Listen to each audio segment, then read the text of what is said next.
Hello and welcome. So I'm Pete Baikins. I chair Gamification Europe, the conference of the year. And today I'm delighted to be doing our first interview with one of our speakers um, for the upcoming conference. The first one we've announced for workshops is Marigo Raftopoulos. And I'm delighted she's here with us for this interview. She's in Australia at the moment. I'm in the UK, but she'll be with us in person for the I conference. certainly will. G'day, Pete. How are you? I'm pretty good, thanks. In my best Australian accent. Yeah, very good, very good. I think, I'm just going to preface this with, I think it's amazing that we're able to get you one of the best experts, shall we say, in gamification, and we're going to bring you across the world to illuminate the thinking of our attendees. But let's hear a little bit about you for anyone who doesn't know who Marigo Raftopoulos is. So, a bit about your background and how you got into gamification. Yeah. Okay. Well, it's been a long time actually. I think it probably goes back to 2011 when the whole gamification sort of movement began with Gabe Zickerman. So all those years ago, attended the early conferences and everything, and a lot of it for me began with feelings of discontent with business models and management consulting practices, of which I was guilty of all those years ago in digital transformation, that things weren't working. Something was really wrong in terms of how we were treating people, how we were building systems, and how we were building technology. And when the whole notion of gamification came around, I thought, wow, there's something in this, because it was about engagement. And what I subsequently discovered is that a game system is built around engaging the user, whereas business systems are built around efficiency and throughput. And the user or the player or the employee or the learner really comes second or third best in that system. So I just really immersed myself in sort of trying to understand how are game systems and gamification built, and what we can learn about that to redesign business systems, social systems, healthcare systems, etc. So that's where I became immersed in that. And it wasn't good enough that I was practicing that. I went into research, so I did a PhD in that. So I started the PhD in 2012 by that stage, and finished it sort of 4 years later. But at the same time, I was practicing as a practitioner as well. That was a bit of a long story. Sorry about that, but it's. Cool. I think that's how I came across you, was the PhD research. Yes, it must have been. Some of your yes. first papers that were published. And for me, I was very impressed by the sheer number of case studies you'd examined for your PhD. Yeah. No, I think that was really important, because I think it's understanding how everyone was using it, and everybody was using it very differently. And I think that's part of the exciting when a movement starts. And I think it's still continuing that way. I think we've now got some well-known, well-developed models and practitioners, sort of that have really grown the industry enormously, and it's a big, wonderful family that sort of I've such deep respect for both the practitioners and researchers. So I think everyone has built this industry. So it's been wonderful to be a part of that, because everyone is sharing their knowledge, which I love. Well, you took one of my favorite parts, which is the crossover between academia and practitioners. Yeah. Which I think is great for thought leading, and it's perfect for hearing about. So from a practitioner point of view, what sort of projects were you working on, and at the same time as studying? Yeah, no, it was quite a few different things. It depended on the category, and you got to understand that in those early days, I'm about to make an apology for the types of clients, wonderful clients that I attracted.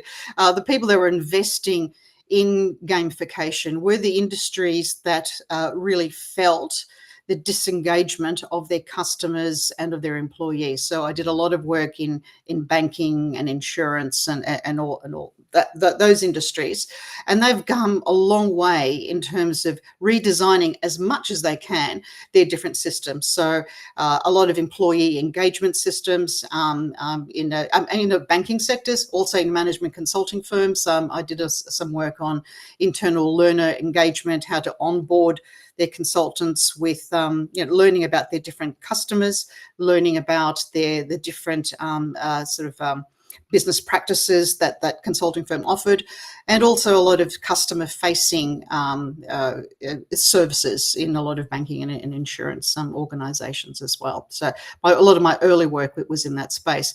And then a lot of, as others sort of follow through, a lot of government work in social policy. So a lot of in terms of engaging with community work. So, and that involved a lot of medium to low to no tech gamification as well. So I ran the whole gamut from high-tech solutions to low or no-tech solutions, and that sort of covered that whole sort of ground in terms of what gamification can be and how everybody can sort of benefit from it in some way or another without requiring a huge investment. Yeah, I remember giving a talk on what I called small gamification, which is like what's possible with a very minimal budget. Absolutely, absolutely. Yeah, that's right. I like that. And like for those who don't know as well, Marigo keynoted at our first conference 7 years ago, and again at the next conference because you had so much more to tell. Yes. So like, what have you been doing since then? So we had COVID, we had the keynotes, we've talked about the PhD. What have you been working on for the last few years? Yeah, the last few years. Glad you asked. I've just completed a research fellowship. It was a wonderful project. Was funded by the Marie Curie fellowship on artificial intelligence. So my project, Augmented Humans, it's just finished. I just pressed the button for the final report today. Looking at how to augment the best of human and artificial intelligence to improve business outcomes in terms of productivity, innovation, creativity, and those kinds of things. I know we're sort of riding a real hype machine when it comes to AI at the moment, similar to the early days of gamification. We were riding that hype machine as well. So it's been really wonderful to actually deep dive into, because I'm a technology researcher at heart. So coming to terms with the advantages, the opportunities, the challenges with implementing AI systems.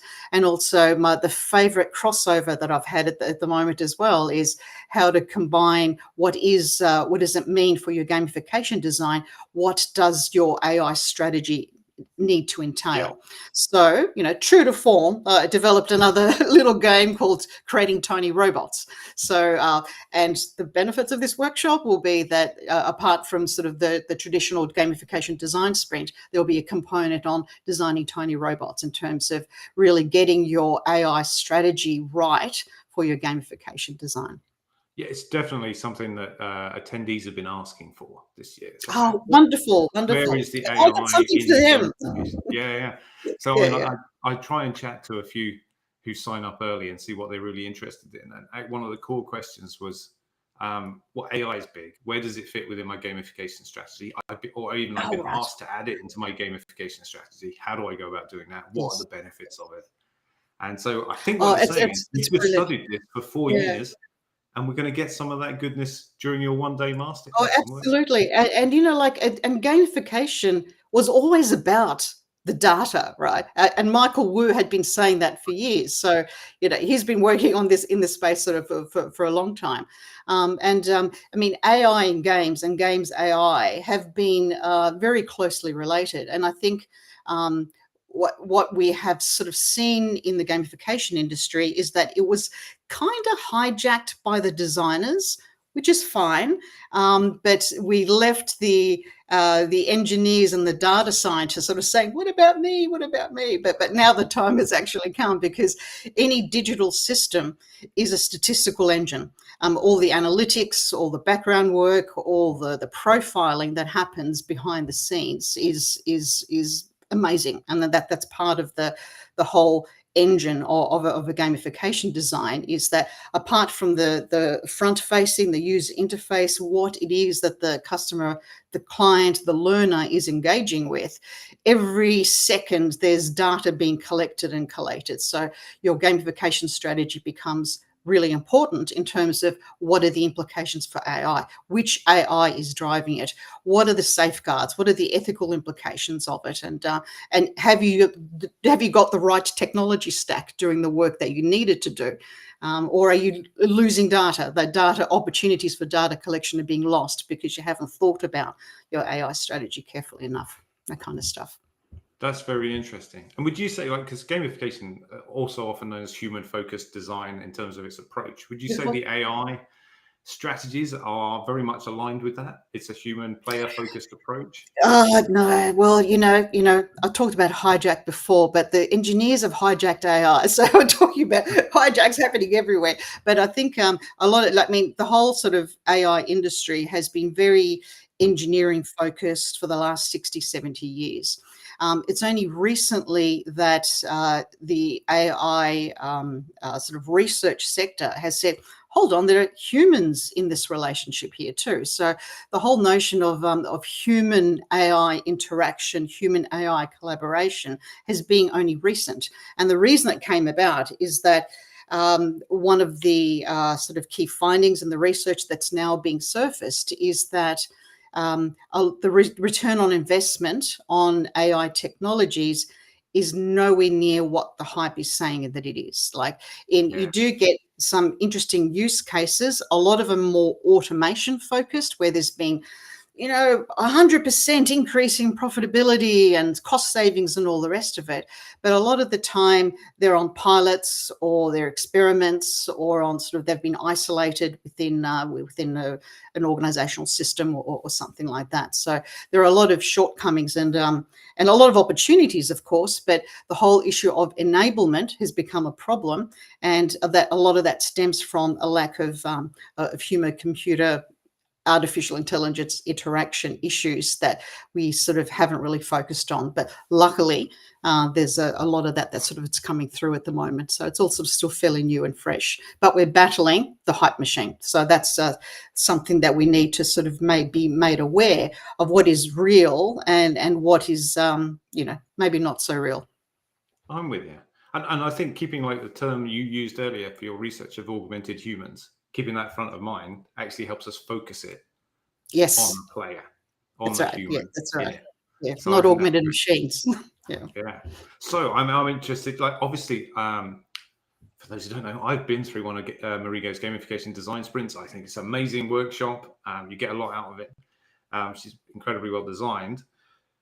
What are you bringing this time? What's the experience going to be like? What's the aim of a gamification design sprint, as well as obviously we're going to bring in the AI bit, but overall, Okay. what would you Yeah. say?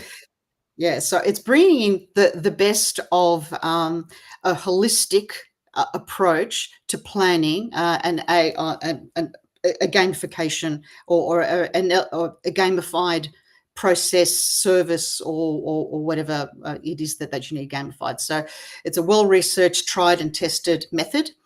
So we can sort of have confidence in the approach. But what happens is that we need to be playful. So it's a playful people, playful organizations create playful systems or engaging systems. So we'll learn a lot about how to build a design team by engaging them in a very fun and interactive manner.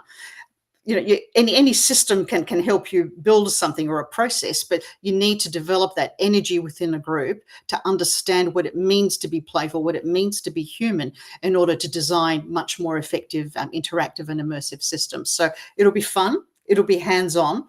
So we're going to have a solid framework to work with. We'll have tools and things to play with, like gamification design cards that I've got. It's called Creating Tiny Games. So what we're using is using fact-based knowledge and all the research that we've got, but created and shown to you in very sort of creative tools, like picking up design cards and playing a game with it. But in fact, you're actually learning a lot about game dynamics and mechanics and the technologies and have that interactive elements. And then building low fidelity prototypes using different tools. So you actually see the creation. So it's not like analytical so much. It is because you've got sort of work with different canvases and conversations and things like that. So you document things, but you're also creating those low fidelity, so highly visual prototypes, because that way you see a system in action. And a gamification system is a system unto itself. So when you're sort of analyzing it on a flat bit of paper, it seems to make sense. But when you're starting to play with it and to visualize it, you can see the entire system that you're creating. So it's very visual and very hands-on as well. So that sounds amazing. I know it is. What sort of problems are best to bring to a design sprint, and who will this type of workshop best suit? Yeah, so I've run it for a lot of different groups. I've run it for learning and development professionals, so in terms of gamifying an education system. I've run it for consulting firms, and they've created different approaches for either how to engage stakeholders with the services of an organization. For marketers in particular, how to develop new interactions of how to engage their customers, and others on service providers as well, how to sort of reinvent, reconfigure, or just rethink their business services in terms of their customer facing aspects. So it can be customer facing and also internally facing too, with different stakeholders, with staff members, and engaging different groups. It's been really good for, say, connecting your tech department with your service department to see how they can sort of both work together to create and renew systems, rather than have sort of a linear process in a lot of sort of systems development that tends to take place. That's fantastic. Yeah. Well, that's good, because that, in my opinion, that matches the type of attendees we've got coming so far. Oh, that's It's good. definitely That's awesome. definitely a Yeah. large consulting firm looking at buying a few tickets. I'd be chatting No, to. that's good. The other thing we can do, of all attendees, they can, perhaps we give them the option of sending in a problem that they would like to solve. So we can send them a template. What problem are you working with in your organization that you may like a whole group of people to, develop a gamified solution? We can sort of That sounds way gamify the too valuable. gamification How much can we sell workshop. this for? Yeah, that's right. And then we can select the best problem to solve, and we can workshop that. So there's many ways that we can gamify the That's good. workshop, open Yeah. to participants to give us their views on that as well. Okay. Well, earlier you mentioned, obviously, it's a great group of people working in gamification that we've been around a while. I've noticed in the chat, Roman Rackbits, hi. I said, what a family. We're close and less close relatives, all of us working together. Yeah, And that's you've right. been obviously to a couple of our conferences in person. What would you say to someone thinking of attending Gamification Europe? Oh, do come, because it's you learn things from a variety of different ways. The presenters and the workshop facilitators are just amazing. I mean, these are the most passionate people that you can meet, and I think it's because the way it had come about in terms of we are reinventing systems and services. We are reinventing games where we're developing something different. So we had the curiosity, the resentment, the excitement of a whole variety of different people that we've touched upon: business services, consultants, game developers, all like, what is this all about? So, but we just pressed on because we knew there was something in it. So for a bunch of people and professionals and, and people who like to build things and create things, people who were forward thinking, who could see that there was some magic and some gold in this industry that can help make people's lives better, that can reinvent business models and business processes. To hang around with those kinds of people, you learn so much about not only gamification, but about life and about how to connect with people and how to have fun. So I know it sounds really dramatic, but I truly believe that. It's just the people that have in this industry, and it's not just the people who are presenting, it's the other people in the audience as well. So the people that it attracts, that kind of thinking with those kinds of individuals to these events. So you will learn from every which way, no matter how much you want to participate. I agree with you. It's not just the presenters. it's also the people attending, and it's that positive attitude to changing the world with fun that makes Yes. me go through the effort and grey hairs of organising a conference. That's right. It's worth it, Pete. Hang in there. We're right with you. Brilliant. This has been amazing. What a great little interview. I enjoyed reminding myself about the history and the research you've been working on, the augmented humans, and bringing the AI into gamification, and how we're going to bring that into your workshop. And to be honest, I can't wait to see you in London. I think it's going to be an amazing workshop. Everyone's going to Can't wait to be there. enjoy it. Yeah, and to all of you watching, grab a ticket. Early bird tickets are still available, and we'll see you in London too. And sign up for Marigo's workshop. Yay. Thank Can't you wait. very much, So Marigo. excited. Okay. See you soon. See you in London. All right, I'm going to end the stream there.